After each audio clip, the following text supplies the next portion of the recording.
Now to our next speaker and mentor and trainer. She's a lady that I respect, love, and honor. She's a psychologist by training, does training on mental health, media advocacy, on radio and TV. Currently working with the Divisha Foundation as the operations director and handling MH project. Also sits as a board member of Aga Khan University Brain and Mind Institute. Ladies and gentlemen, the amazing, beautiful, bright, intelligent, awesome, single Mariam Yusuf. Appreciate her, ladies and gentlemen.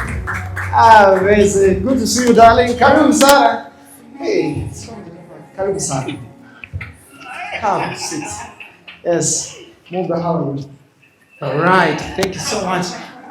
Mariam, hey, finally, we meet after how many years? I think, it was last year. Karibu sana. We've been doing talks with you, I think 4 sessions in Passi Talks, and we really appreciate for the amazing content that you've given us and empowering us in matters mental health. I've introduced you, but in 30 seconds, how best can you introduce yourself or define yourself? I think you've done everything, but in a nutshell, I'm a lot of things, by the way. Okay. I'm a trainer, I'm a mental health advocate. I do a lot of media advocacy for mental health. I am also an entrepreneur. Wow. Yeah, just trying. Oh. Yeah, just trying to be an entrepreneur and learning every day. Okay. Eugene there is my mentor. Wow. Trying to save my business for the longest. Okay. I am also a writer in making. Wow. Currently under mentorship with Writers Guild Kenya. I don't Wow. know how many of you know it. Okay. Yeah, so I think that, and I'm a woman. Wow. Yeah. Ni important sana kusema. So Mariam Yusuf, asante sana kwa kujiunga na sisi hapa. It has been a long wait for the meet and greet, and I hope you've seen some of your listeners and amazing people that are here. You're so passionate about mental health, and when you speak about it, we can feel your passion. Now, it has been a topic that everyone is talking about, mental health. Kuna kuangana hadi zile disease ya masongo ya mawazo inaitwangaje kwa kizungu? Depression. Kuna time depression ilikuwa so manze mimi niko depressed, but we've had a lot of session you even defining what depression is, and in short, because today we are doing it briefly, how do you define a healthy mental state? Okay. In short, you see, like maybe just to take us back home to, we are very familiar with physical health. Yes. Usually when we go to the hospital, it's because something in our body is not working right. Yeah. So it's either we have high fever or we are vomiting, or there has to be a sign that tells you your physical health is not okay. So you go see a doctor. So the same happens with the mind. Yeah. So the mind itself can get sick. Yeah. And when your mind is sick, that's what we call mental illnesses. And just the way the physical body has its own signs that show up, also the mind has a lot of signs. Yeah. So we have a number of illnesses that we call mental illnesses or disorders. I think disorders is what maybe most of you are very familiar with, that come with different signs. But in short, in a nutshell, the way you can know is just you look at 3 things: your thoughts, your emotions, and your behavior. They can tell you if your mental health is not okay or if it's okay. When we talk about your thoughts, it's just how you think. Like, what are some of the thoughts that are going through your mind? That is a very huge sign. Like, if you're always thinking negatively, or maybe if something happens, you have irrational thoughts. Irrational thoughts are things like, a good example, maybe I make a mistake at work. Yeah. So if I am thinking rationally, that would look like everyone makes a mistake. I'm not the only one. Yeah. So someone who is thinking irrationally would think, these are some of the thoughts that will go through their mind, is like, I'm not enough, I'm stupid, I am not, good enough, something like that. And you would actually even see this in someone's behavior. Someone who is mentally healthy, and maybe they've made the same mistake. Like, 2 people make mistake at work. One will go into the boss's office, get feedback, go back, and go on with their life very happily, during the day. And for this other one, maybe that would like literally spoil their day. Yeah. And it's because of some of the thoughts that they have in their mind that is actually affecting their mood, which is now the emotions that I'm talking about. So another thing you can know is your emotions, like how low or how high are your emotions. So if you're maybe sad, distressed constantly, then that's a sign of something. It means that there is something that is happening in your life that you really need to watch out for, that it actually means that you're not okay. Yeah.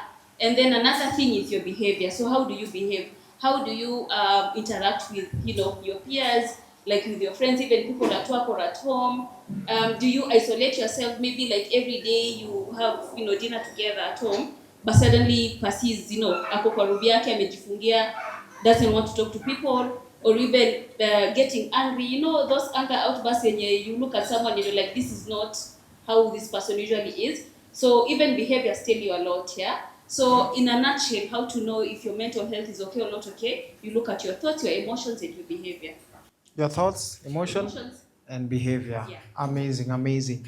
Now, you've really explained it well. And my next question, what do you do when you get to the rock bottom? How do you navigate through the wall? Because sometimes, of course, a lot of things are happening, and every day has its own problem. But there are people, to some point, they feel, "Mimi nimefika mwisho." What are the steps for somebody to navigate through and ajikwamue ama atoke kwa hiyo situation?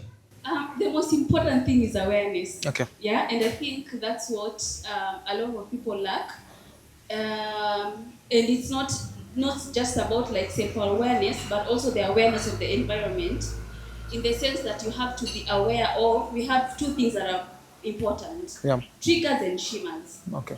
Okay? Yeah. So triggers are what triggers you, literally. Yeah. It can be a place, it can be a person. Kuna mtu tu ukipatanaka na yeye ukiongea naye dakika kama 5 ushakasirika. Right? It can be a place, it can be a person, it can be anything, even food. Yeah. It doesn't matter, or even maybe like your spending habits. Yeah. Your triggers can be anything, and triggers are things that contribute to maybe like your amount of stress, or maybe depression, or even you not being able to be okay mentally. And then your shimmers are the opposite.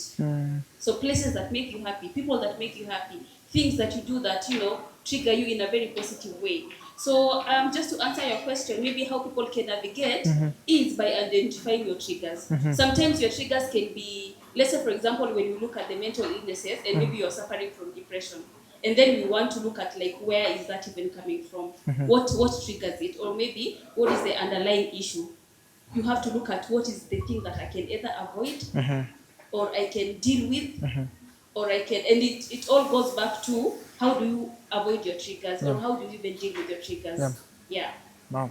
Oh, nice one. And very important thing is being able to get support. Yeah, because I can tell you, you can't say you wake up in life one day and there's no stress. Yes. Of course, we have a lot of demands that bring about stress. There's money, relationships, so many things, even climate, weather, and all that. So that means like stress will always be there. Sure. And it's okay to have stress. There's actually good stress, the one that motivates you to do things. And then we have a negative stress that leads to depression. So that's the one that we are talking about. How do you not get to depression? Okay? Because depression is cumulative stress, and then nothing is done about it. Okay? So being able to maybe having a very strong support system helps. The support system? Yes, like who do you talk to?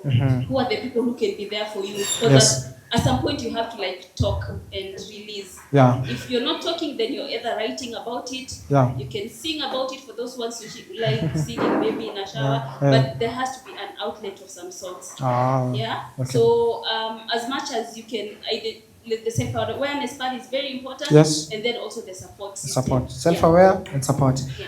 In the audience, I don't know if there's somebody with a question for Mariam Yusuf. You can shoot it out. You're right.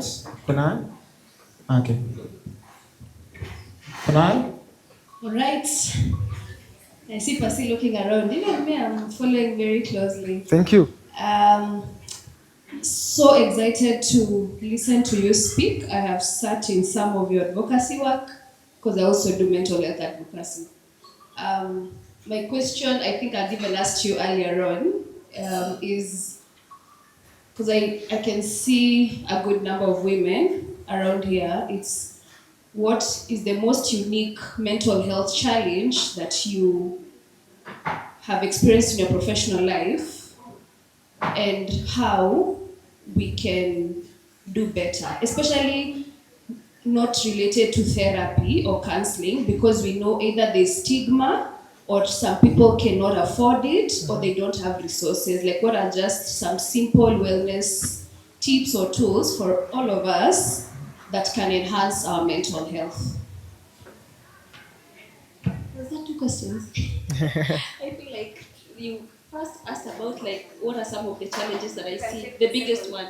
Oh, okay. I think the biggest, especially here in Kenya, it's the culture. Okay. That one I won't lie.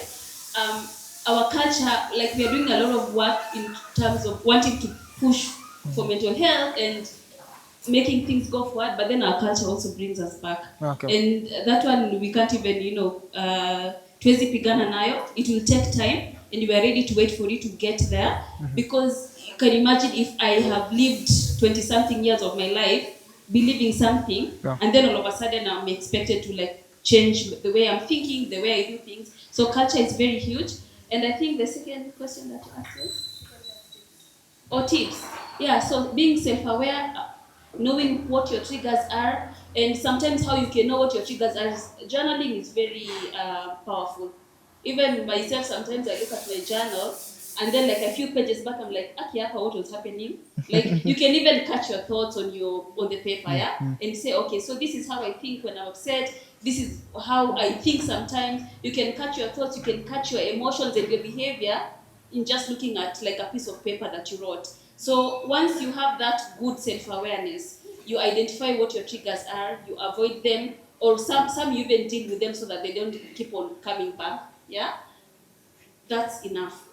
And then look for a support system. That's the way I've said. Sometimes a support system cannot be a person.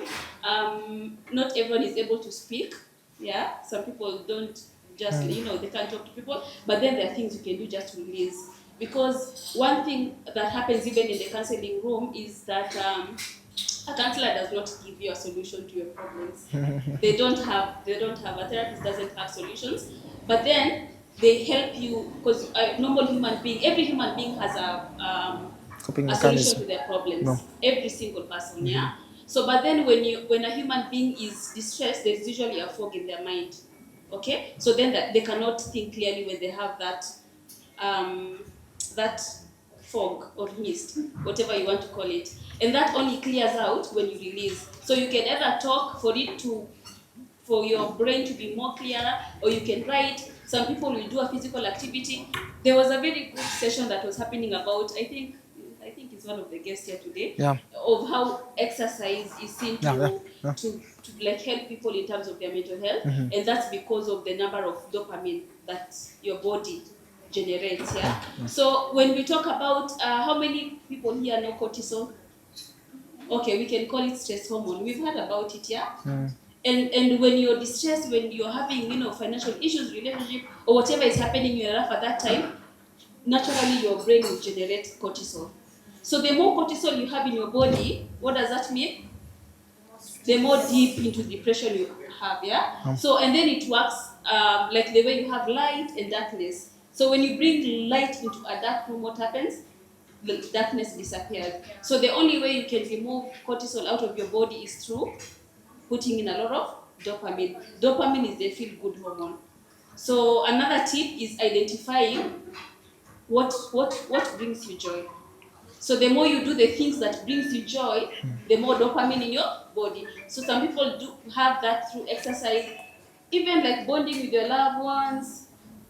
I don't know, whatever makes you happy. We know all these things. If you don't know, that's where the self-awareness part comes in, yeah. So the more you do that, automatically you just kick on stress, you kick on depression, and you don't even need to go there as a therapist at the same time. So I think those would be my 3 major tips for the day, and I'm willing to take another question. Any other question? The last one, if there is any. And of course, yeah, the rest can ask you on your DM. How can people get on your DM? Okay, so people can get me on my DM Yes. through my number, Yeah. which is 0759 Okay. 564 203. They can find me online. Okay. Currently, I'm not active on Instagram and Facebook, Okay. but my account is there. You can DM me, but I'm active on LinkedIn. Thank For you. those who want collaborations. Late. I do a lot of trainings. If you have, I don't know. Yes. Yeah. Yeah. Yeah, please. That's the person to go to when it comes to mental health. That was Mariam Yusuf. Asante sana kwa kuja. Asante sana. Tupige makofi mazuri. Asante sana. Thank you so much, Mariam Yusuf, on all social media. Hata kama sasa amechukua social media break, but you can always get to follow her.